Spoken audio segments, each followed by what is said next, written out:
I think a lot of folks are tired of reading, oh, well, the battles happened in this village and then they moved 5 kilometers over to this village. And then now in the south, they're moving elsewhere 3 kilometers. But the heart of this, the heart of my approach, and I think the heart of what makes a compelling story is empathy. Can I imagine myself in that person's position?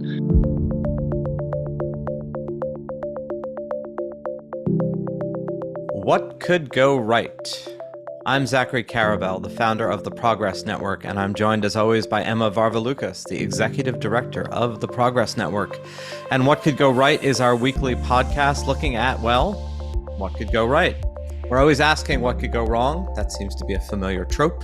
And rarely do we ask the opposite question of what could go right.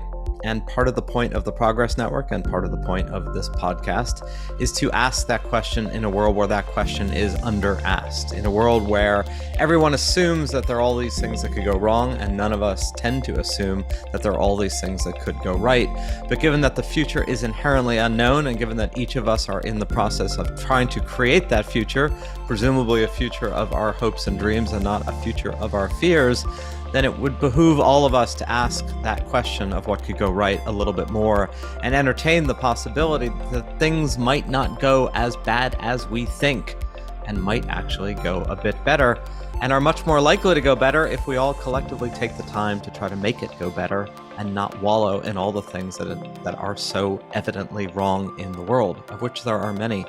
And we're going to talk today about an area that we've been focusing on a lot, that is clearly an area of the world where a lot has been going wrong, and that is in Ukraine, going wrong largely because of the completely unprovoked and illegitimate from sort of any moral or security perspective, invasion of Ukraine by Russia.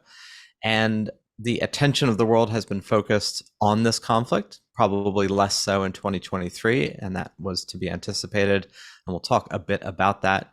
But there is this question always of when we pay attention as we should to things that are going unequivocally, abysmally wrong as they are in Ukraine, what do we do about the human dimension? How do we look for areas of compassion, areas of human resilience in a way that doesn't offset the harm and the tragedy that's going on, but also allows for the incredible multiplicity of human experiences, even in the face of horrors of war. And we're going to talk to someone today who has done an extraordinary job with that dimensionality and with that complexity. So Emma, tell us about who we're talking to.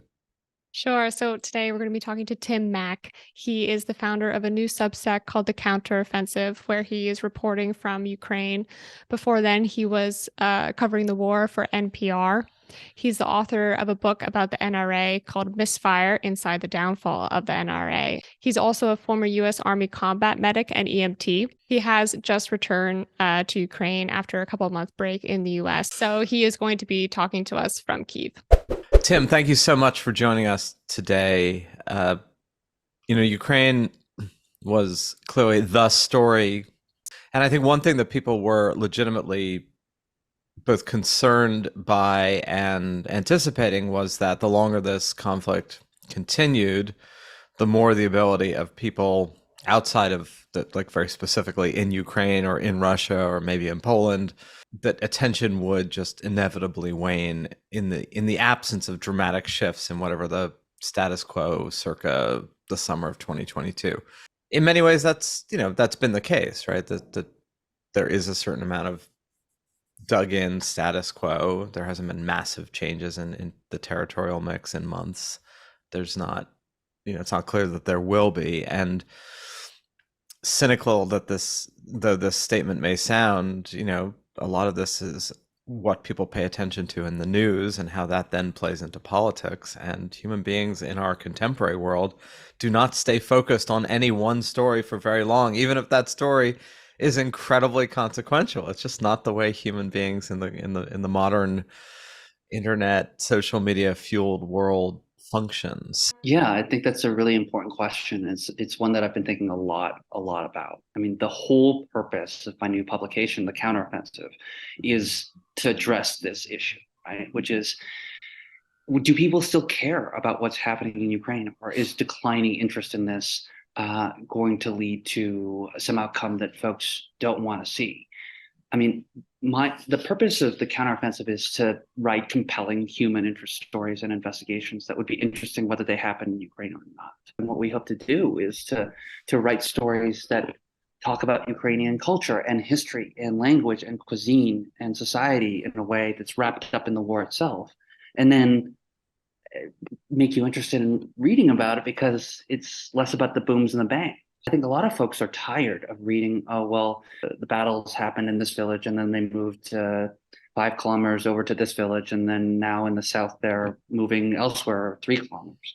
But the heart of this, the heart of my approach, and I think the heart of what makes a compelling story is empathy. Can I imagine myself in that person's position? I mean, the stories that I really like to write are the kinds of stories where anyone in the United States or around the world could see themselves in the people here. So what do I mean? I mean, I wrote a story last year about a jazz club in Odessa that refused to shut down despite there being no power and there being regular explosions in the city.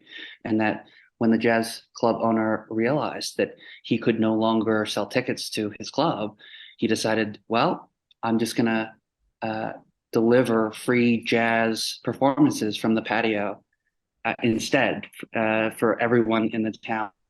These are compelling stories because they hit us on a level like you may be a jazz aficionado. You may relate to the stories that I write about people fleeing the country with their dogs, just their dogs in tow, because they love their animals that much. I mean, a lot of people can see themselves in the places of Ukraine. I think that's what's compelling, and that's what's going to keep people continuing to care about stories that come out of here. Yeah, I mean, one thing I really like about your coverage, Tim, I mean, both your formal coverage and kind of the quote unquote informal stuff, for instance, that you've been putting on Twitter, with these short video clips where you can really just see 30 seconds of what it's like, in Ukraine right now in this specific location, or, here's, you put up that tweet about there being a polar bear that had, I think, gotten out of the zoo into a ditch or something like that. I'll let you tell that story if you'd like. But I would love to hear just a little bit, since you're in Ukraine right now. What is it like there right now? What's the mood like? I mean, what's day to day like? I know you just got back, but as far as you've been able to tell so far.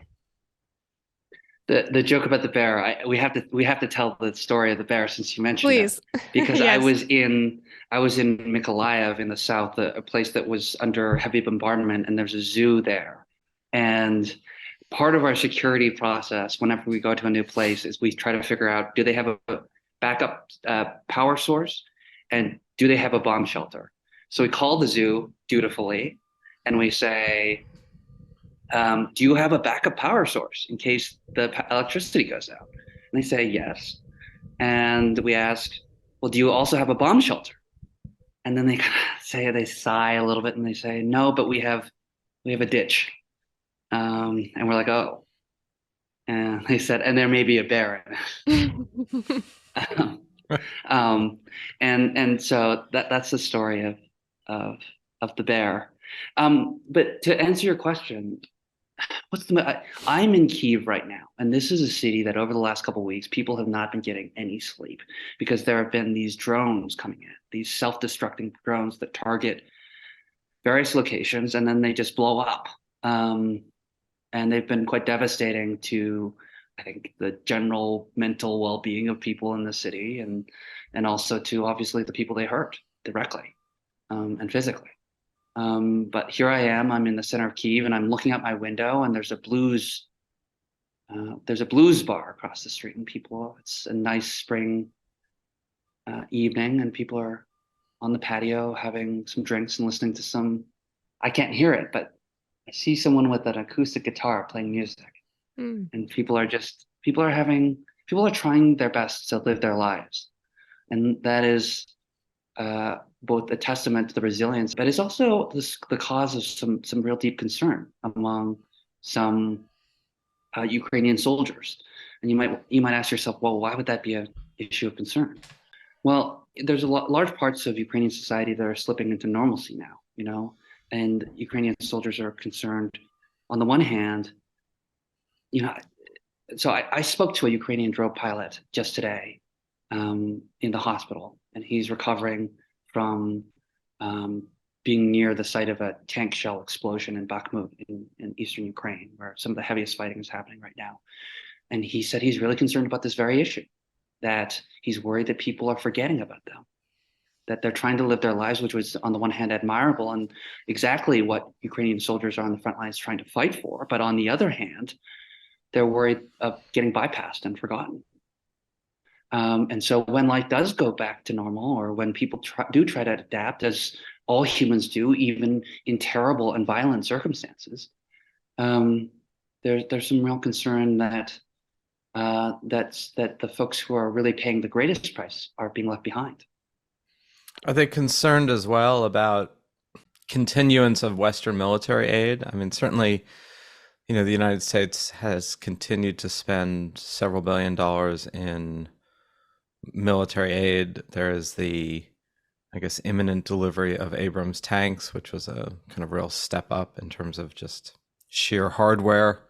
If one is a military hardware geek, that will mean something. If not, it's basically a much more robust, land tank than anything that the Ukrainian army had until now, and certainly comparable, actually not more comparable, better than most of what the Russians have. Although I guess on paper, the Russian military arsenal was much more impressive than it was on actuality, if there hadn't been such intense graft.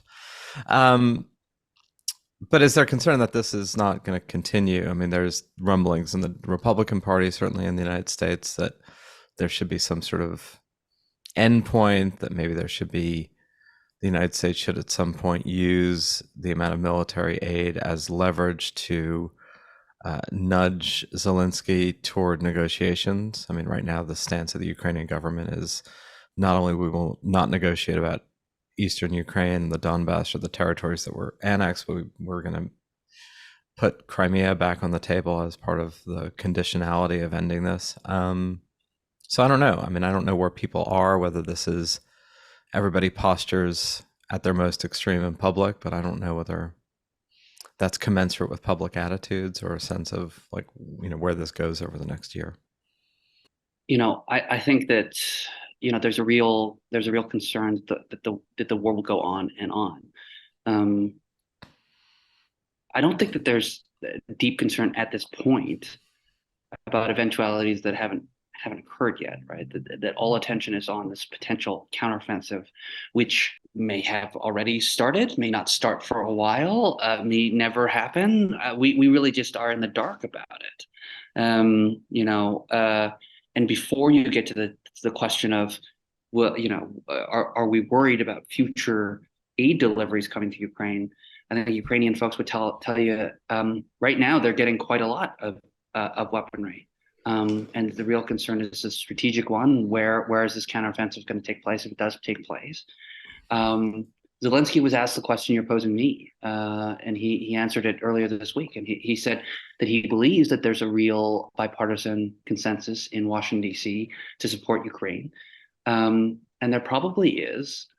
That said, there's a presidential election obviously coming up. And one thing that I noticed is that Donald Trump's most fervent supporters and his base are very adamantly against any sort of aid to Ukraine. I was in Texas in July at the National Rifle Association annual convention, and Donald Trump gave a speech there praising gun rights and basically towing the NRA's line on guns, and I got some polite applause.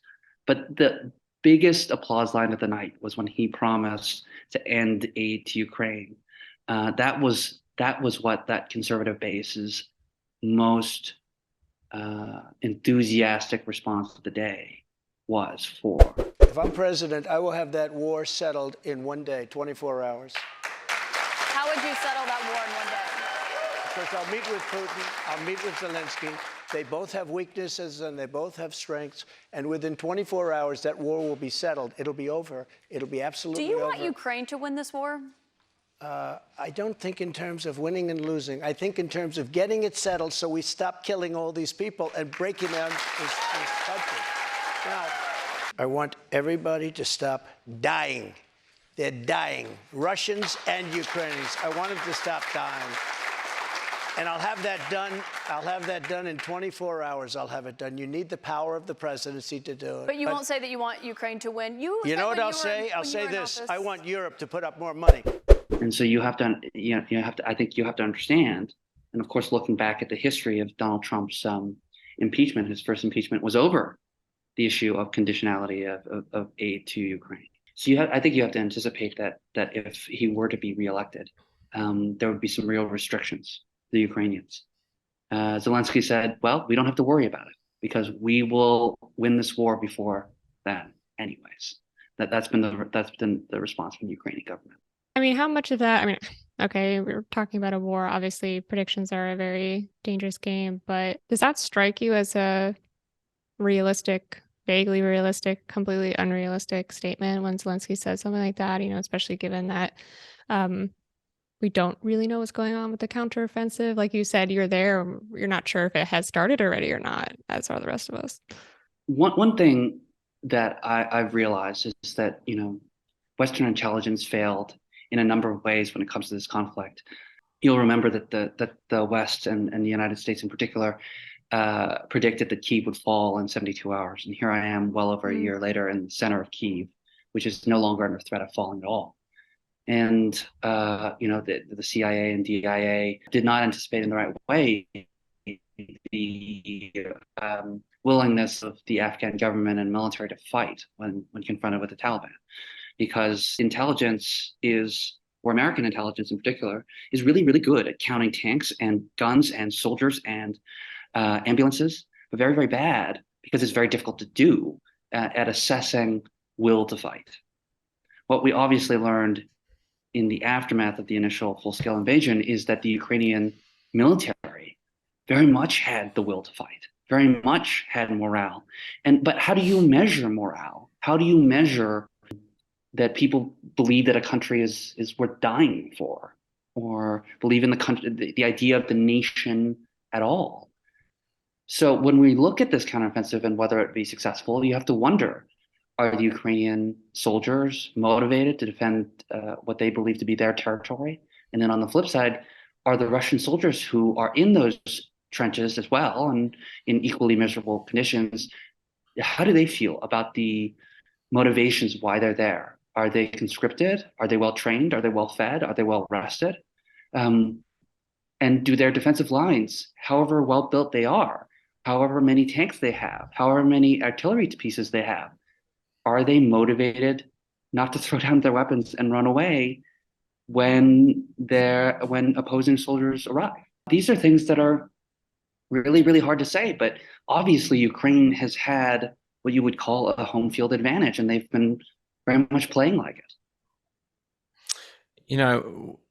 Making this a little more of a global question, one of the things that became clear in 2022, and I guess has settled into just a structural reality in 2023, is that in the face of the United States and most of Europe proclaiming this kind of an existential, civilizational, generational conflict of import only equivalent to World War II, a lot of the rest of the world said, give me a break. There's always some fight somewhere, and Russia invading Ukraine is not fundamentally different than Saudi Arabia and Yemen, or Ethiopia and Eritrea, or different issues in territorial integrity in East Timor, or whatever's going on at any given day in the Congo. I mean, you kind of go through the list, right?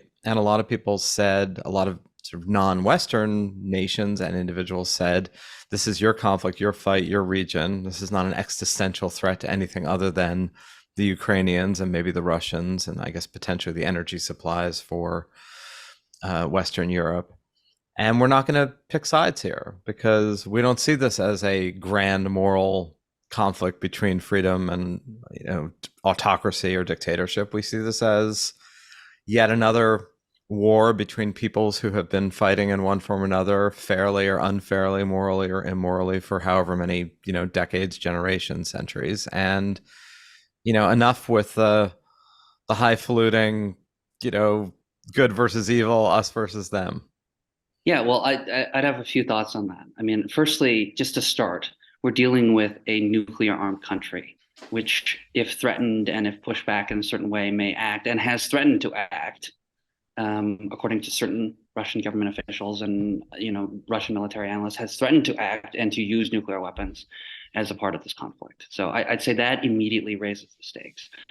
The second point I'd make is that that the invasion of Ukraine dramatically changed the calculations of European countries. You've seen countries that have been neutral for many, many years, even Switzerland, taking sides in this conflict. You've seen Finland and other Baltic states attempt to join NATO.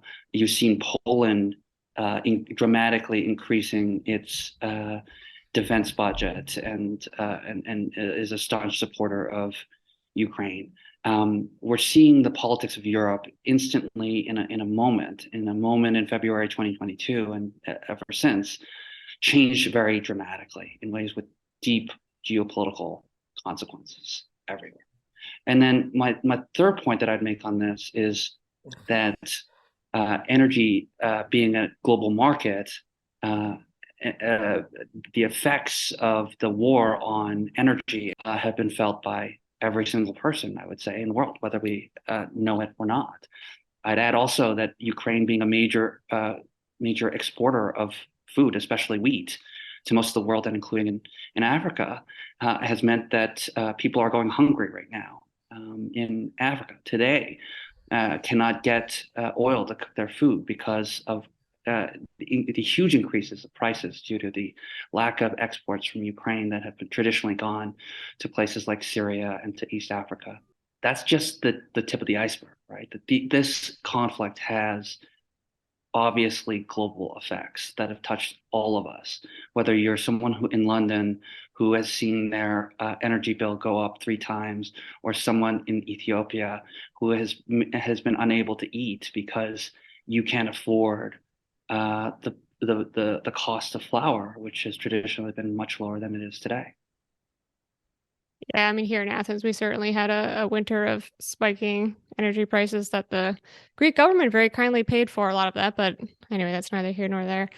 Tim, you had mentioned before the resilience of the Ukrainian people, and at the start of the war, there was almost like mythical quality to that, right? There's the famous story at Snake Island with the was it Russian aircraft, go F yourself. And other stories like that were popping up quite a lot. At risk of saying this somewhat inelegantly, I mean, does the hype live up to the reality? I mean, what have you seen there, since you made a particular mention of the resilience? Yeah, I mean, I wouldn't think of the resilience in these kind of one-off stories because although I think they're interesting stories, I look at social resilience more broadly. I really expected Ukraine to be in a much worse position than it is. When the power goes out in a city, you expect mass panic and hysteria and looting and general destruction. But it happened in Kyiv, and it happened in many cities in the winter when it gets down to negative 30 degrees, and people just found a way to adapt and live. That if you go to Odessa, a city that spent months without power, people have found a way to continue their businesses and find ways to. I spoke to a furniture store owner who, unable to bring furniture in by the Black Sea, which is traditionally what that port city of Odessa relies on, has created new routes over land through Romania to get the goods he needs. People find a way. People have been able to adapt to this, and maybe with some complaint, but largely without complaint. And right now, I'm sitting in central Kyiv, and the sun is setting, and people are outside on a nice spring day enjoying a beer. So, broadening out a little to your own endeavor with the counteroffensive, and the publication, kind of moving on from NPR. Your focus now is certainly Ukraine, but do you also have a wider mission for this? There will be a post-Ukraine reality, hopefully one that is better than not. It remains to be seen. Post-Ukraine war reality, I think. There will be a post-Ukraine war reality. That is absolutely a correct corrective to my careless statement. And one would assume at this point, barring something that, the attention will move on and should, that this will not be endless war. So what are how do you apply some of what you're doing now to other global frameworks?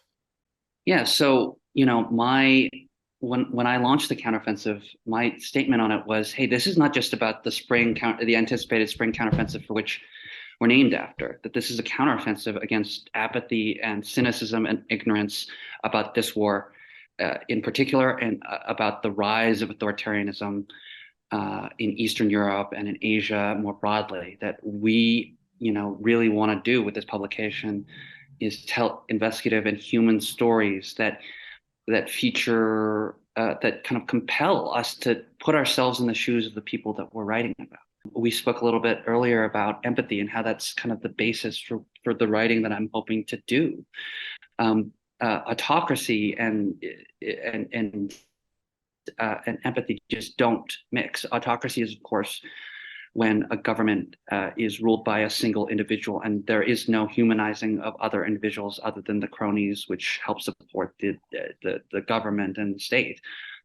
I really do think that humanizing people and telling their stories, their struggles, their triumphs is a major tool in the battle against autocracy. And whether that happens in Ukraine or in Estonia or in Sudan or in Taipei, we're going to be trying to tell those stories for a freer world. Tim, I have a personal question for you about your own story. You had an interesting post recently where you talked with a handful of war journalists, right, about their experience and also their advice for you. And, you had this one quote in there that you said there are a lot of things that you don't understand are happening to you when you're in there, meaning Ukraine, that don't hit you until you come out. I was wondering if you could expand on that in particular, because I was like what, was my reaction to that. And also just generally, what your experience has been like covering war in a human way for yourself. Look, I've been a reporter for 14 and a half, nearly 15 years. And but this is my first war. And so, I've been in Ukraine on and off since the day the war started. I landed in Kyiv the night the invasion began. Talk about timing. And I've learned a lot about, having not had any experience covering war before. I had gone to conflict areas, I'd, reported from some dicey places, but a full-scale war was not something that I was accustomed to. I guess the way I put it is this, from just an experience perspective. The big difficulty is that the folks that you run into, especially when you're trying to tell stories in a traditional way, is that everyone's having probably the worst day of their lives. And you are it's like you're holding out a cup and people just slowly pour a little bit of their sadness and their grief and their anger into it. And any sort of person who is trying to ask questions and relate, but takes on a little bit of that anger and sadness and grief. And if you don't take care of yourself, then that has accumulating and detrimental effects. And I felt some of those. And I'll be writing about that a little bit more, I think, in the future, because I want folks to, the idea of the counteroffensive is to not just write about the war, but to have an open reporter's notebook. Here are the things that it's a more intimate look at this war and a more intimate look at what's happening on the street level. But also I'm able to, unlike, when I'm working for a larger mainstream media institution, I'm more able to talk about my feelings and my experiences in a personal way. I can use the word I, for example. I would not be able to do that at a Politico or or NPR. Look, I think the long and the short of it is that I've had my, I've had some some mental health struggles as a result of this conflict. Look, I spent 5 years as a U.S. Army combat medic, and so it's not the violence and it's not the gore, it's not the blood that bothers me. It's the mothers crying and weeping that really affect me. And I think most people, given the same experience, would also feel the same way. Now, there are ways to address it, and you can look for it in a coming post that I'm actually thinking about a lot and writing about. Hey, how do you exactly fight PTSD? How do you increase resilience so that you're less susceptible to it? And then after an acute traumatic event that you're struggling with, what's the best way to try to lessen the effects of it? So I interviewed one of the leading experts on PTSD with some of those things. And actually, since I haven't written about it, I guess we'll have an exclusive on this podcast right now. Oh, there you go. About what's happening next. But like social support and talking to people are the most powerful things. That you surround yourself with loved ones who are there to listen and help. That you seek therapy if possible, and that you offload as soon as possible after a traumatic event. But also, what I learned from, you mentioned a post that I wrote interviewing some very experienced war correspondents, Sebastian Junger, Chris Hedges, Kim Dozier, among them. At least two of them no longer drink any alcohol at all, and emphasized to me the sort of detrimental long-term mental health effects of drinking too much, especially in a conflict area with all the stress that it involves and the inclination to drink that comes with it. I spoke to one of CNN's very top international reporters and editors, Nick Robertson, and he says he makes it a rule. He doesn't drink a single drop of alcohol when he's in any sort of conflict area. It is a recommendation I'm not sure I can fulfill to the fullest, but it's something that I'm very cognizant of. I mean, it's one thing to have a drink or two, but there have been times where that temptation to drink 5 or 7 or more has really affected me, and you really feel it in your soul the next day. I mean, it's one of those things as a war correspondent that I've learned about how to try to mix stress and stress relief in a way that's a little healthier for me. I mean, I really appreciate your line of empathy being kind of the antithesis of autocracy. The idea of it's hard to go as far as most, deeply controlling governments go or attempt to go, and also have that kind of component of empathy. Certainly a good question whether any governmental system is particularly good at empathy. I mean, I suppose there are some, when you focus on social safety nets and dealing with people's health challenges, aging, education, there's a certain quality of empathy that I think comes with that structurally, although one could maybe even make a greater indictment of the more obsessed you are with power and its maintenance, the harder it is to have anything resembling empathy, no matter what your particular political system is, because that's a particular driver. And the one thing that I think we all need to think about is we have a legitimate and profound desire and need to focus on areas of humanity that are at their worst, and certainly wars and conflicts, and the Ukraine war in particular, given how unprovoked it was as an act of aggression. There are others globally, but that one is pretty intense. With the reality that the world we're living in is actually more or less marked by a lot less conflict than it was for huge periods of the 20th century, probably huge periods of humanity in general. And it's that kind of balance of us at our worst, which is manifest and also draws our eyes and our attention, not just in a rubbernecking sense, but in a human compassionate sense of we should be attending to suffering and trying to do our best collectively to have less of it and not more of it, right? With the global reality of we seem to actually be doing better doing less of this. And maybe that's why Ukraine has become such a focal point, because there's not that much else. Yes, there is stuff in the Congo and there's Yemen. I mean, there is a lot of other things globally we could all have been paying more attention to than we have been. The Rohingya Yeah, I mean, in Myanmar, but so I wonder, like, what do we do with all that? look, I don't really have a lot of time for the argument that some people say that the media is responsible for only focusing on negative things, right? Because right now the media is probably more deeply connected to public attention than at any prior time. You think about newspapers, they were supported by general ads, and editors would have this gatekeeping function and decide what news was important and what wasn't. But the internet has meant that news editors and news reporters have a direct insight into what's popular and what's not. And in fact, the economic incentives in the current day are for clicks and for attention. And the public has spoken. They're more attention. Their attention is drawn to negative things. That media is simply a reflection of society, not the cause of that general instinct. And we can understand that instinct, right? That instinct is protective, that we're more worried about bad news than good news.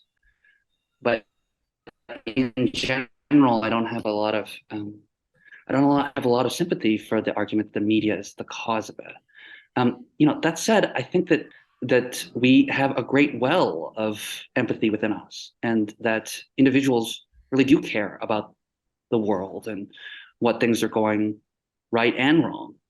I think you're right to take a step back, and I think this podcast as a concept is a great concept, one in which we look at the incredible progress that humanity has made over the last 100 years, but more importantly, acts to try to preserve that progress and build upon it. And that doesn't happen without a clear-eyed view of what's going wrong and what you can do right. And the inspiring stories of people who are pushing and dragging and pulling humanity into a more positive outcome and future. I think that might be a really perfect note to end this particular chapter of our conversation. And I certainly look forward to seeing what you do now in your next venture more independently, right? And it's one thing to be part of NPR or Politico, Daily Beast. These are all sort of organizations that not all as big, but they still are. To be able to kind of bring your own voice more in line with the platform that you're creating. And I really look forward to seeing how you create that and continuing that voice. I think some of what you're saying about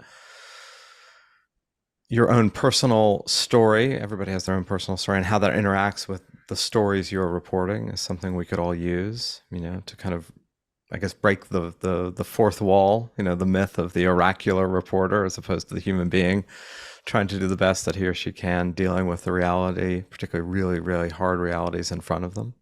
And I really salute that. So we will watch and listen and learn. And thank you so much for your time today. Thank you for having me. I think, like I said, I think this show is a great step in having the right mentality around viewing world events and current events. And I hope that folks who are listening will see some truth in my attitude towards news coverage and how to write about and listen to the voices in Ukraine. And I hope that folks will be interested in subscribing to the Counteroffensive. Yeah, go subscribe, guys. Thank you, Tim, so much. Thank you. That was a mix of, taking a very difficult, dark topic. And I think what's wonderful about Tim, he has this nice quote that I read on his Substacker's Twitter. I can't remember where, to always try to find the joy in things, even in war. That's what kind of was getting him through, he said. So really appreciate that approach to things. And I also really appreciate his pushback at the end there. Read the media and the consumers of media. I think sometimes people feel that the media is a force upon them that they don't have any reactive power to. Apparently some in the media don't see it that way, right? we do have power with what we click on and what we ask for, and how we satiate our appetites for negative news or choose not to. So that's a point to remember. Yeah, and again, it's obviously what we're trying to do with the recognition that a lot of this is how people are responding to what is out there, and that there is this, I think we've repeated this a lot on the show and in our newsletters and everything else, and probably should just keep repeating, which is there is just a powerful human tendency, particularly in the moment, to respond to hot emotions, negativity, outrage, fear, stories of, death and carnage. I mean, that makes up a lot of our collective narrative of history, right? History is often the story of war and death and change and revolution. It's rarely the story of things going right.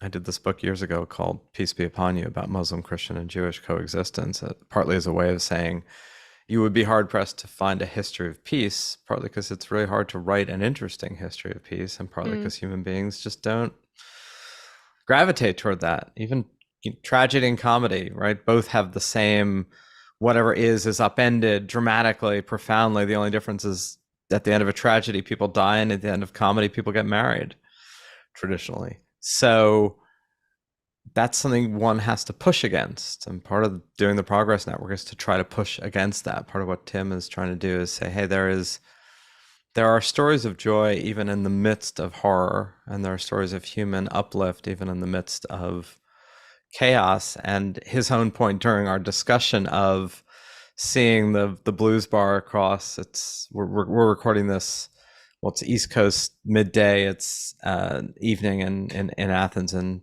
Kyiv.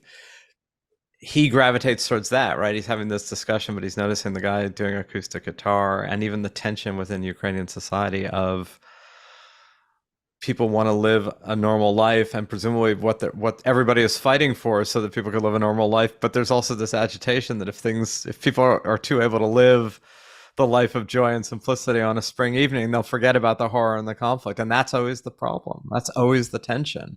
How do you kind of multitask around joy and horror? That was so interesting what he said about that tension even existing within Ukraine, right? Like you kind of think like, oh, the West is forgetting about Ukraine. It's so far away, but even in Kyiv, they're forgetting about Western, Ukraine, Right. or they're worried that they might forget about them. And I will say too that I didn't just say, go subscribe to his Substack or go read his stuff because he's on the podcast. It's really nice. He has this whole series called Dogs of War. He has pictures of dogs in various, wild scenarios. When the human element is absolutely there, that really is missing from the major outlets that did exactly what you described in the beginning. 2 kilometers advance, or the Russians, take back territory, where it just feels so abstract and technical. Cool. I'm really glad we had him on, and I think he's a voice to be listened to if you have not already been doing so. So let's talk about the news of the week. So we're going to start with batteries today. Batteries, a really exciting topic that we often ignore because there are a lot of breakthroughs when it comes to batteries, making them smaller and lighter. The problem is that a lot of these breakthroughs are really far away from mass production. So there's a lot of battery news that comes out that we sort of reflexively ignore here at the Progress Network. But what just happened is the world's largest battery manufacturer, which is called, the acronym is CATL. You'll be forgiven for not knowing they exist because I didn't know they existed until recently. They have just announced a new condensed battery, which is 500 watt hour per kilogram, that will go into mass production this year. What does that mean? Why do we care? It means that things like electric passenger aircraft are now like in the realm of being realistic. Just to give some comparison, the battery cells that are used in Teslas are 272 to 296 watt hour per kilogram, and that's considered really high by current standards. So this is big. It could be really big really soon. Well, that's a very energizing story. Haha. Oh gosh. Yeah. Oh, that was a bad dad joke. Sorry, that was bad. It's all right. We got to get one in every now and then just to keep people on their toes. The groan factor has to be present at all times. And maybe with this increased capacity, look, one of the issues which concerns many is in this rush toward electrification of cars mandates that you have in the United States and you have in Europe, that all vehicles have to be electric by 2035, et cetera. separate from the fact that nobody seems to be investing commensurately in charging stations, is just the range capacity issues. It's certainly true in most of the world. People drive within a particularly limited radius, work to home, but the 300-mile outside capacity of most electric vehicles is a real problem if you're talking about trucking and you're talking about people wanting at least the optionality of driving state to state in the United States or country to country in Europe. So maybe this will be, again, one of the real limiting factors has just been the amount of range you can get from a battery. Yes, and there's actually another problem with electric vehicles that I didn't learn about until recently, and I'm going to talk about now that this potential new battery could help solve. I found this because of a New York Times article about Norway, where 80% of new car sales are electric. So you would think like, oh my God, amazing. And it is, oh my God, amazing. You know, the nitrogen oxides that cause things like asthma, they've fallen sharply. The air is cleaner. The birds are chirping. There is some grumbling about not having enough charging stations, as you mentioned, but there's also this new problem, which is that Oslo's air has unhealthy levels of microscopic particles generated by the abrasion of the tires on the asphalt. Why is that the case? Because electric cars are much heavier. The batteries inside are much heavier than an engine in a normal car, in a combustion engine car. So there's more abrasion due to the weight. And that creates its own, problems that now need to be solved, which could be solved by these lighter batteries. Well, that's good. So people will no longer have little tiny microscopic bits of rubber in their lungs to compensate for how clean their lungs are, because nobody is smoking cigarettes anymore. So if it's not one thing, it's another. Always new problems to solve. But last bit of good news about electric vehicles. This is a little bit of a wonky one. Hannah Ritchie covered this on her, I think it's a Substack. It's not a Substack, it's some sort of online publication. In 2022, EV sales were 14% of new car sales. Now it is going to be 18% in 2023. And you might say to yourself, well, that doesn't sound like that big of a change. But compared to in 2020, it was just 4%. EV sales jumping in 2022 compared to the years prior. The International Energy Agency releasing a fresh report on global EV sales and an outlook for the industry. Yeah, so the IEA is sort of combining here battery EVs and plug-in hybrids together as electric cars, they're calling them. So they're going to see that they're saying that sales will jump 35% in 2023. Now, last year we sold globally 10 million. The industry sold 10 million globally. They're seeing 14 million units sold in 2023, and market share jumping from 14% to 18% globally for these electric cars. So one little nugget here is China still dominates that EV market. 60% of all electric car sales happened there last year. More than half of all electric cars in the world are in China. What's happening here is that not only are the numbers growing really fast, but actually even the estimates are continued to be off. It's kind of like solar power, is what Hannah Ritchie says, that estimates continued to be off about how fast solar was going to grow. And we're seeing the same pattern right now with EVs. So they think, for instance, the International Energy Agency estimates that updated figures for 2030 is going to be 36% of global car sales will be EVs. And Hannah's point is that that's actually probably going to be wrong. It's going to be revised upward. So EVs are exploding even more than it might seem right now. And to be clear, Emma does mean that metaphorically. Yes. So in case anyone is concerned. Abrasing the street, but not exploding. Yeah.